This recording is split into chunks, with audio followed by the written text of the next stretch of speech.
Mexico is the biggest market in Spanish-speaking Latin. And I think it's the market that has the least attention. The table stakes, just to be able to operate any sort of standard or fairly sized company here, the starting point is having a license that ends up costing on the order of at least $1 million.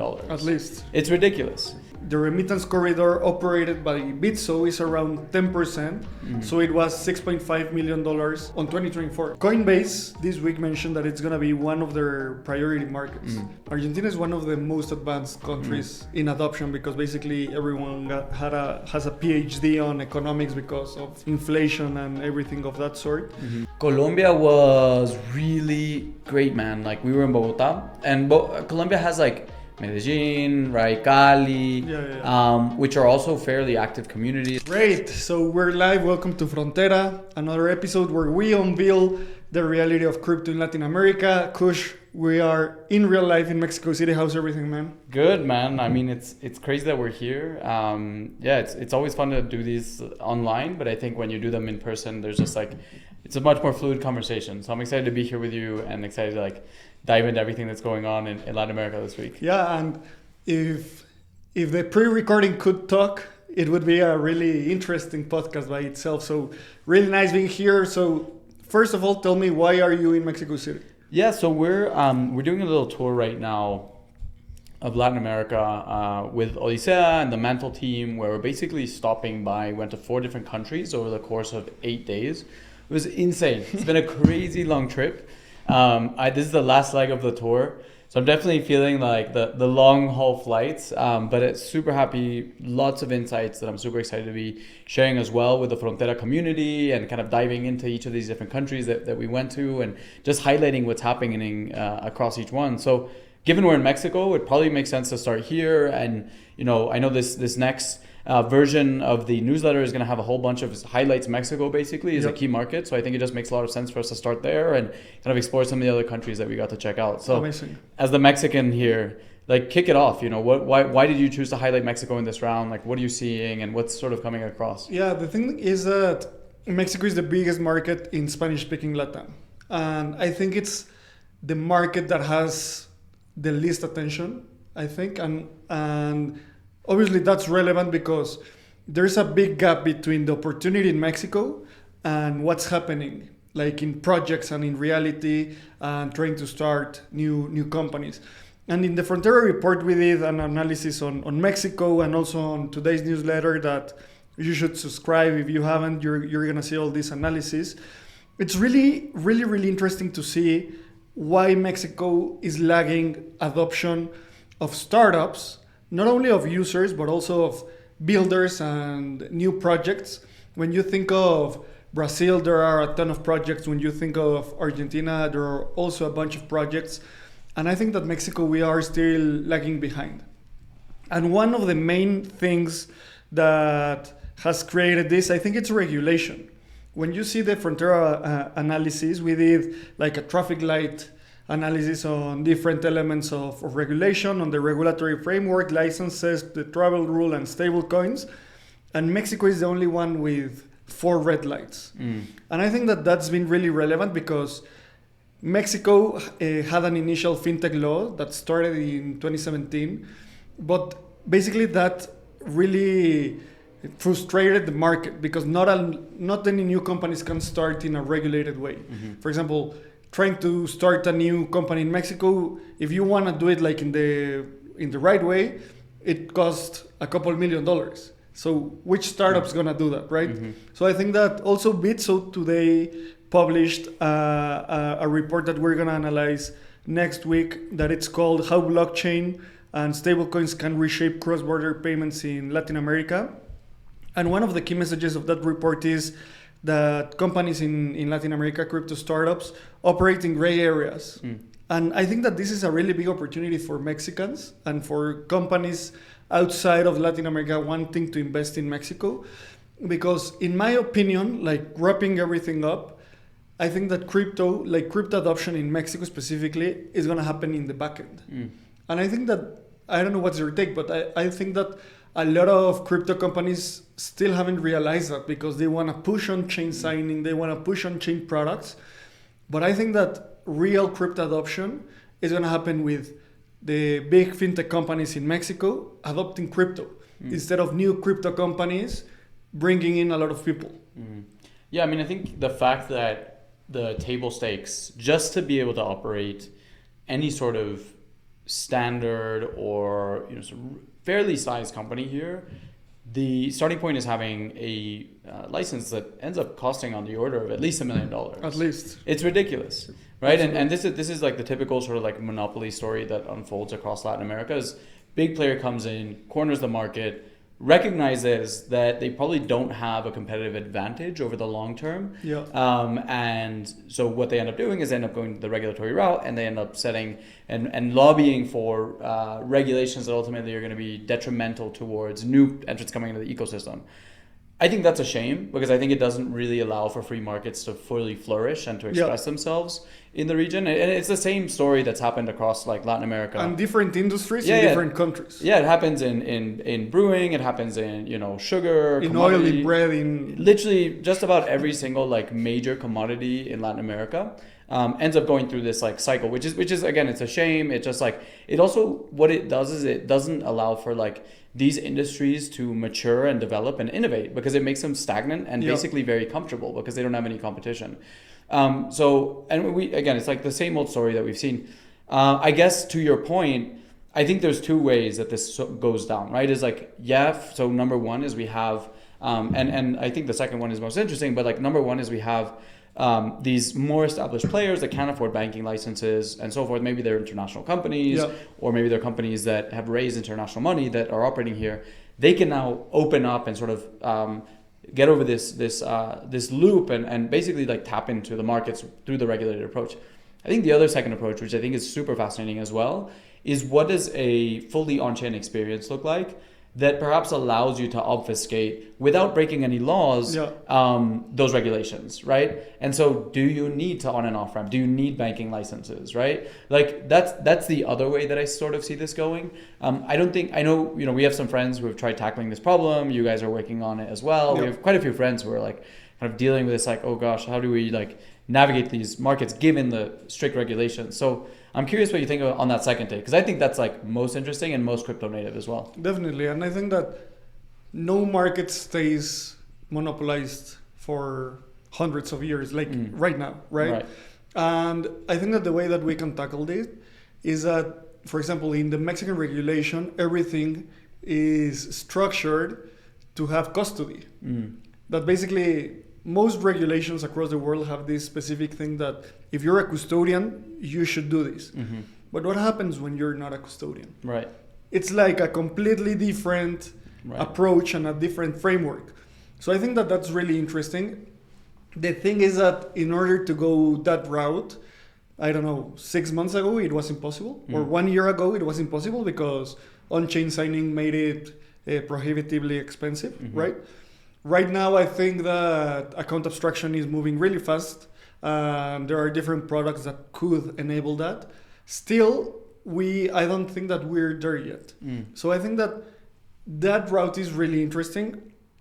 And I see it happening not in the next year or so. It'll happen maybe in the long term. And it'll be super interesting to see who's going to enable that route. Maybe it's a Coinbase wallet, right? Because they have like big intentions in Latin America, or maybe it's a new approach in like a local player. Right. And the final thing is that my specific critique for this specific market is that I still see that there's a lot of opportunity for builders to build a product upon a real problem, because speculation is cool, and I think that products that are ready today are gonna grab the upside in the next year, but there are not a lot of them. But for example, Felix Pago, this really interesting remittance company that the user sends a WhatsApp bot like an order that they want to send dollars to Mexico, and they orchestrate liquidity, everything through USDC, but the user doesn't realize that. Right. They just see money in, money out, right? So that's why I say that crypto is super powerful in the back end in this type of regions, out of speculation, because here in Latin America, crypto is money. Right. And money, like fintech products based on money are different than fintech products based on assets and speculation. So I think that coming back to your point, going that route of innovation instead of like incumbents, Right. it's really exciting to see. Yeah. But still, it's super hard, man. It's hard. It's hard. There's a lot of technical dependencies. I think there's also sort of like some network effect dependencies as well. You mentioned remittances. Like that is massive market. It's been like the sort of pinnacle of crypto in Latin America for ages, just because it's, you know, on the order of billions of dollars on an annual basis. Like, give us some like, so the audience understands sort of just in Mexico alone, like the economic impact of remittances in Mexico and why this is a really exciting opportunity for folks. It's the size of the market in 2023. The flow between Mexico and the U.S. In the remittance corridor were $63 billion. Right. That is the largest remittance corridor in the world. Yeah. So that's huge. Then another really relevant thing is that the remittance corridor operated by Bitso is around 10%. So it was $6.5 million on 2024. So there's already a lot happening in crypto, in remittances today. So there's a huge market that I think that in a couple of years, more than 50% of remittances are going to happen through crypto. And it's a huge market size. So it's also really relevant because it's in the top 3 economic activities for Mexico.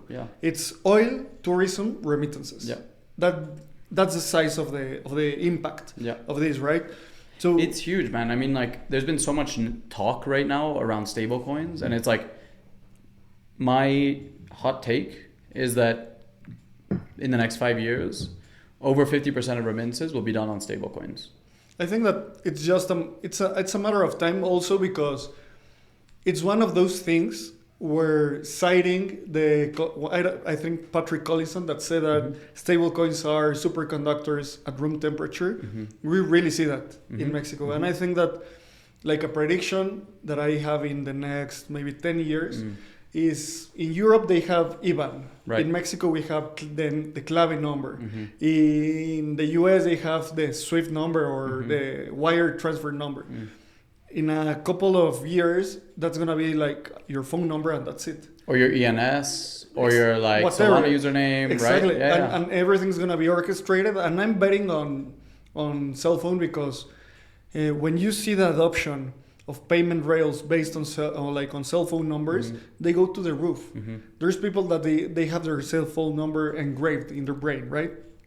It's almost part of their personality. So it's a matter of like beginning and end, in and out, and how you orchestrate is gonna happen on stablecoins. Well, I was just in Brazil, and maybe this is like a nice transition because one of the countries we visited was Brazil, and Pix, which we've spoken about previously. To send a Pix, you have to give someone your bank account number. And this is like a 12-digit number. And it's not like necessarily, I don't know my bank account number, right? And I was just thinking like, oh, imagine if that was an ENS. Or imagine if that was like, some people who have QR codes. But still, it just really got me thinking around like, there are better ways of doing this than just like having to dictate like a 12 to 15-digit number, right? But yeah, I mean, I think just stable coins, Latin America, remittances, huge opportunity. So many people tackling it. Bitso's done like 10% of the market is already substantial, right? And there's so many. Yesterday we were having dinner with some friends, and the nuances and intricacies of how these flows move is fascinating. I think we should do like an episode on like how money actually moves from the US to Mexico and like the kind of back end financing and kind of rates and all the infrastructure that goes into place there. But I'm happy to like jump into Brazil. Let's go. Brazil's a fascinating market, biggest country in Latin America, right? 220 million people. So we went to Rio. We were there for 2 days. Rio's a beautiful city. I want to retire there, basically. You know, it's incredible. But what I think is interesting about Brazil is that and I hadn't realized this until I was there, it's like very fragmented. You don't have Buenos Aires. You don't have Mexico City. It's like there's Sao Paulo, there's Rio, there's Florianopolis, right? There's so many hubs specifically with crypto, and each one brings their own like flavor, right? So like Sao Paulo is sort of the fintech hub and like crypto x fintech hub. Rio is kind of like the community Web3 Favela is over this really interesting project that's looking to bring crypto to the favelas. Then you have Florianopolis, it's like this like deep builder community as well, and this beautiful island in Brazil, right? And just how it's very diverse and very plural, which is sort of like indicative of Brazil anyways. We've spoken about how it's like this very like unique country, the language is different, they're massive, right? I mean, just geographically speaking. And Brazilians also, you know, a friend was telling me, as one small example that I think extrapolates to other things, is like a lot of people, according to this friend that lives in Brazil, is like don't necessarily know who Bad Bunny is, right? In Brazil, and that's like a household name pretty much in Latin America. And in the world. In the world, right? At a global level. But they just have this like totally insular, like very different sort of way of engaging and relating. This is of course like we're talking about people who live in perhaps like more rural areas. But what I'm coming to at this with is just like I think Brazil is really, really fascinating. We've spoken about kind of like stablecoin bills. By the way, just like a quick update for the listeners on this proposed legislation that basically would not allow you to withdraw stablecoins from centralized exchanges to self-custody wallets. The consensus was like that bill's not going to pass. It was like silly that it was proposed in the first place. So it's just like a huge relief. But again, just something to sort of keep an eye on. And what did the builder community think about that bill? How do they know that it's not going to pass? What do they say about it? Everyone was just like appalled by the fact that it was even proposed. It was like, this is just such a ridiculous bill. I think it was just sort of like thrown out there by some legislators without fully understanding the consequence of this. But they did also mention just how it is curious that it's simultaneously happening as like the same time Drex, their CBDC, is rolling out. Yeah, definitely. And I mean, I'm not a Brazilian, and I don't know, analyzing it from a Latin American eye, it's kind of scary because, I mean, the Brazilian regulators basically kicked out Elon Musk and X. So if they can do that, if they have that amount of power, banning stablecoins, I think that won't be away from their like scope of action, you know. Right.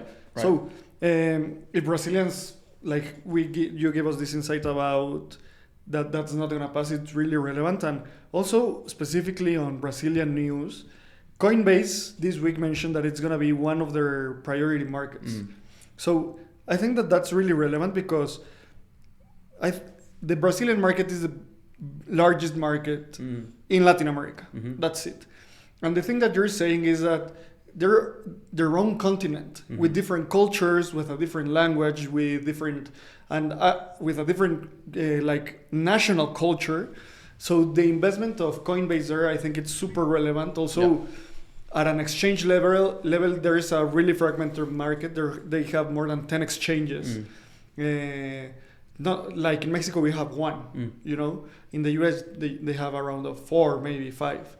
So it's really relevant to see how an international market, an international player, lands in this really complex market. When I was working at Bitso, talking with people there, everybody said like going to Brazil is like the death kiss. A lot of companies try to enter, and not a lot of them thrive there. So let's see how Coinbase goes through this expansion. And you were also, where were you afterwards? So we started off in Argentina, Brazil, Colombia, then Mexico. So I'm happy to dive into Argentina. Yeah, let's go. The country we were there before that. Man, there was so much going on in Argentina. So Aleph was just hosting, in fact, the day of recording as their closing party. But Aleph, this pop-up city created by Crecimiento, is unfolding right now.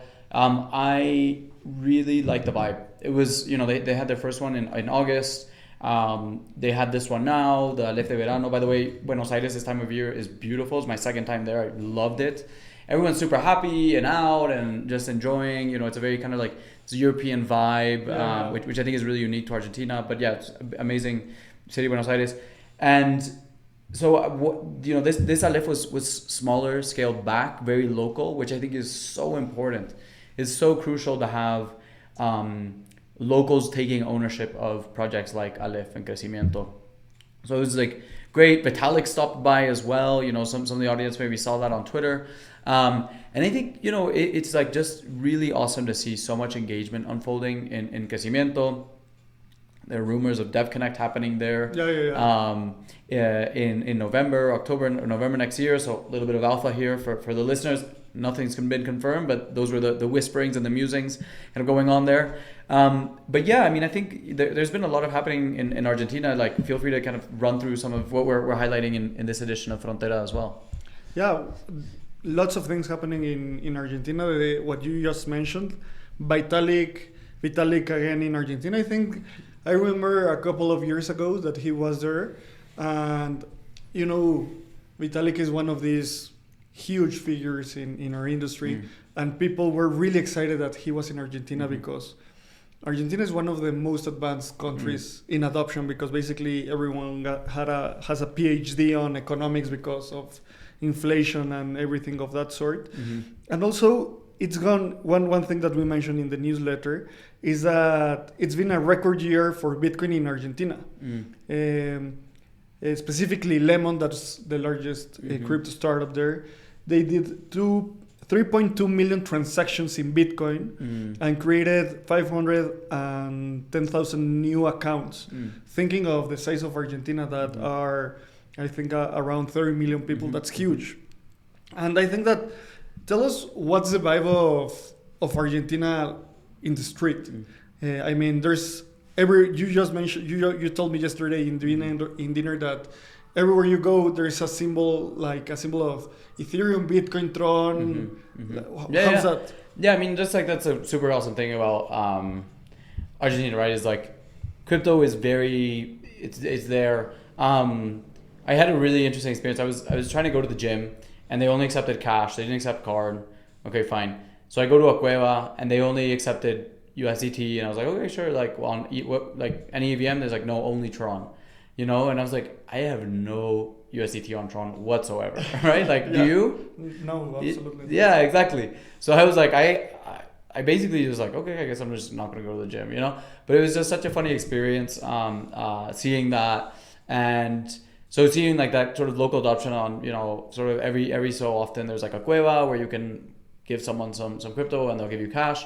I think that was really interesting. I think the really, really awesome thing about Argentina is the concentration of builders. Like, compared to Brazil, where you have these very distributed sort of like cities, there is a ton of builder energy, specifically in Buenos Aires. You don't necessarily see that you've got like Rosario and Mendoza and so forth, but it's really nothing like Buenos Aires concentration of builders. So yeah, it was great to be there. Excited to go back. Looks like I'll probably be spending quite a fair amount of time there next year as well. I'm excited for you guys to come down. Yeah, never been. I'm really excited to go, actually. Yeah. It's one of the countries that in a tourist level, I love to go to Argentina and Japan. Yeah. So definitely next year I'm gonna some future edition of Frontera will be recorded in Buenos Aires. Definitely. Yeah. And Colombia. Yeah. What about Colombia? Yeah, so Argentina, Brazil, then Colombia is the country we went to afterwards. We were in Colombia for less than 24 hours, like 18 hours or something crazy like that. Yeah. Colombia was it was great, man. Like, we were in Bogota, and Colombia has like Medellin, right, Cali, which are also fairly active communities. I think Medellin has more of this like Medellin is just known for being kind of like very startup vibes in Latin America. But Bogota, we were, and what was really cool is in each of these different like cities, we were basically like hosted by different folks who are local representatives. So big shout out as well. We partnered with Cid Latam and ETH Argentina in Buenos Aires, Isamba and Bamba Labs in Brazil, and Colombia was ETH Bogota. And ETH Colombia. So it's really cool also just like partnering and supporting these local communities. Here in Mexico, it's ETH Mexico, Kappa as well. So that's been the other really awesome thing, is just like being able to bring like builder energy and like just resources to these folks is great. But yeah, so Colombia, we basically we had just a very like nice, very intimate meetup with a few dozen builders, probably like 40-50 builders in a great little like spot in the middle of Bogota. And I think the contrast, the audience compared to the other events that we hosted were 70% developers in Colombia. Yeah, it was super fascinating. That was great. Yeah. Usually that you have like a skew the other way, right? It's like 70% like non-technical and 30% technical. And how did you manage to like gather the technical community?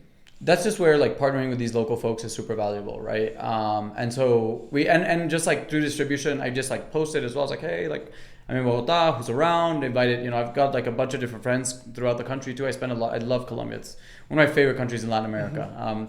It's nice. It's like great food, great people, great weather, great geography. Like Colombia for me has it all. But yeah, so it was just really awesome to kind of gather these folks, get them together. And I think Colombia is also on the up and up, right? We've got a little bit to share here from the newsletter as well, right? Yeah. I think that one of the most interesting things about Colombia is that is this specific project called Wenia that it's from Bancolombia, and it's like the digital asset branch of Bancolombia. And to put in context, is like if Bank of America or JP Morgan Chase had a digital assets app where people can basically trade and buy crypto, and they are investing a lot of that. And that app now they just enabled users to trade BTC, ETH, and Sol. So it's really interesting to see how a regulated, the largest bank in Colombia is investing in crypto. Right. And here's one of the why we started again Frontera, because each country is so different. And talking with, I don't know what do you think about what have been the key messages of the Mantle team, because I think that a lot of people think that they speak Spanish, some of them speak Portuguese, let's implement the same thing, and that's not the right approach. What has been the key messages from the Mantle team? Yeah, I mean, look, we work with a lot of different like ecosystem partners globally that are keen to engage in the region, and our mission at Odisea is bring Latin America on chain, right? The way we see it is there are so many different approaches to engaging with builders and developers and users in Latin America, and I think what's really cool about this like very pluralistic ecosystem, crypto ecosystem that we have, is that we can bring lots of unique sort of insights and energy from each one, right? Each one of these different sort of networks, right? They're looking to engage with the region, right? So, for example, last time we were talking about Ripple and how they have, unbeknownst to many people who are probably listening to this podcast, like quite a strong grasp when it comes to the way that like payments are done in Latin America, right?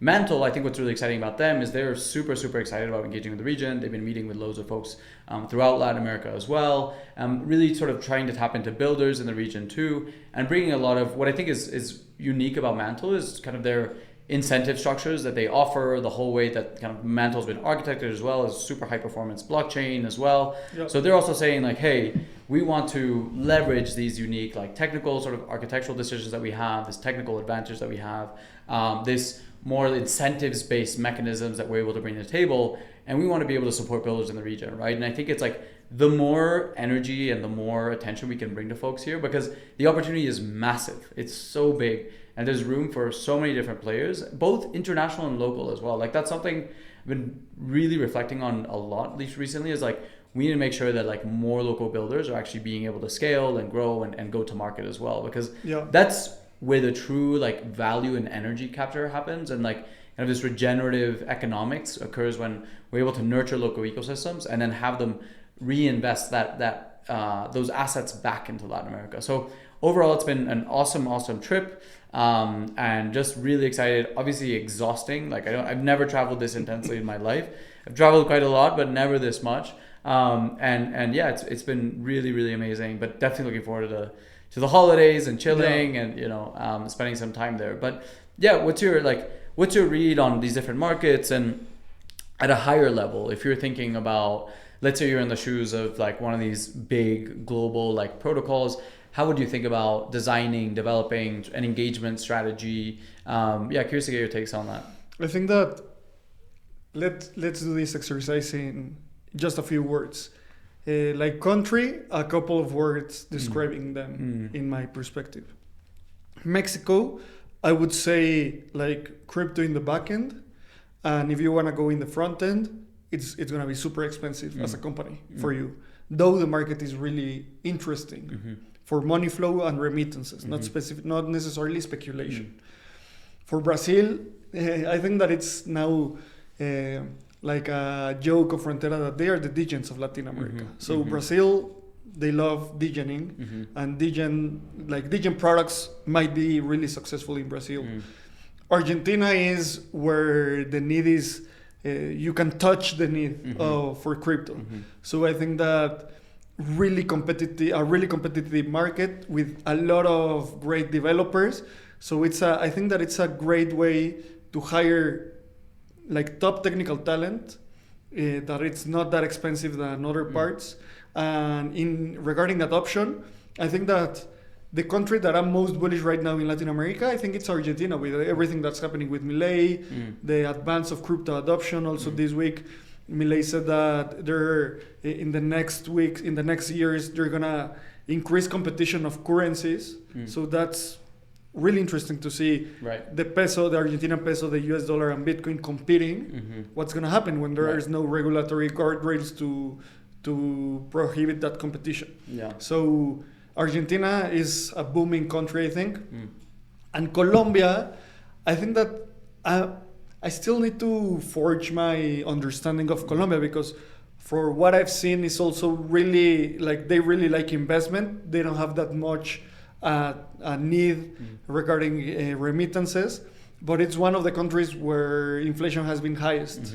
So maybe dollarized bank accounts through crypto are really interesting. So for a protocol out there, I would say double click on Colombia before spending there, because you need to really understand it.